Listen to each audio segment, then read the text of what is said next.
magkakaroon na ng digitalization ang BIR services, anong mga papasok doon? Yes. So, kung merong Yung mga si... e-services natin, Ayan. ito yung mga e-service ng Bureau ngayon. Oo. Isa na dyan yung EFPS, yung pagbayad through Bank. online. Oo. Kino-course to sa bank. Ang isa naman ay yung EBIR forms. Kung hindi ka enroll sa EFPS, pupunta nga ngayon sa EBIR forms platform, then fill up ka doon ng form, then i-print mo, pero babayad ka sa bangko pa rin. Meron naman tayong EAFS, yung Electronic Audited Financial System. Statement, through which yung audited financial statement mo, hindi mo na siya kailangang ibigay personally sa RDO mo, pwede mo siyang i-upload using the system. Ito ngayon, sikat na sikat yung e-onet. Yung e-onet naman, bawa may transaction ka sa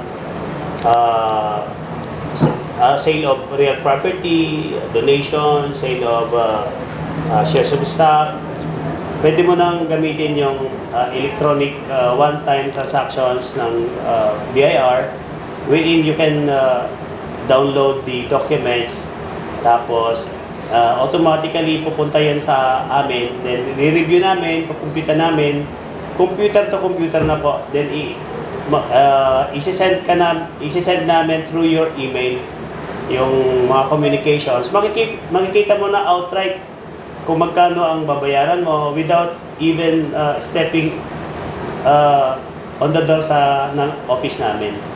So, email lang po yung magiging communications ng taxpayers and BIR. Okay.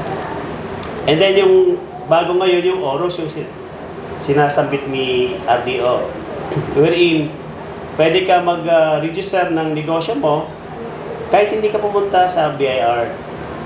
Pupunta ka lang sa website ng BIR and then create an account under the OROS. Then pwede ka na mag-transact sa BIR using the system. Ano ibig sabihin ng ORUS? Online registration update system. Update system. Yes. So dito sa ORUS, Sir Jeff, paano ninyo malalaman kung yung legitimate yung company na paparehistro? Okay.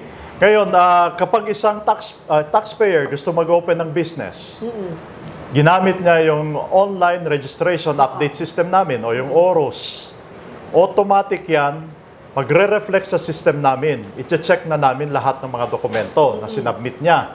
So, nandiyan pa rin yung mga regular namin na documentary requirements.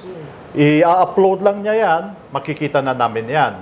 Pero right away naman yan, ina-aprobahan ng negosyo, ng business mo. Bibigyan na siya ng registration, certificate of registration. Ang ginagawa namin, para malaman namin na legitimate yan, yung bagong rehistrong negosyo, ay nagkakaroon kami ng tax mapping. Pinupuntahan namin yung mga bagong registered na negosyo na yan para ma-check namin na talagang legit yung re-register mong negosyo. Kasi tama nga yung sabi mo, Dr. Hilda, no? Meron nga na dito nag-rehistro, pinuntahan namin. Nung pinuntahan namin, damuhan pala. We have no choice but to cancel the registration. So ika-cancel? Ika-cancel po namin yon kasi fictitious na yon.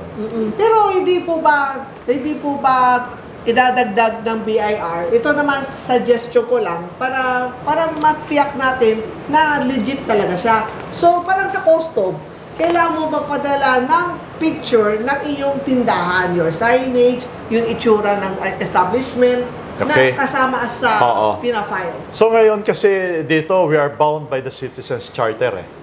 We cannot require what is outside the documentary requirements set by the Citizens Charter. Kasi pag dinagdagan namin na yon, baka kami naman makomplain. Pero, Balikan. if ever lang naman, kung gusto mo na maglagay, kung ano pa yung gusto mo idagdag sa mga requirements na yon, well and good, maganda. Para makita namin talaga na talaga yung nagre-rehistro, legitimo. Oo. Oo, yun ang kwan namin doon. Kaya that's why, kahit hindi ka naglagay doon, pupuntahan talaga namin, makikita namin.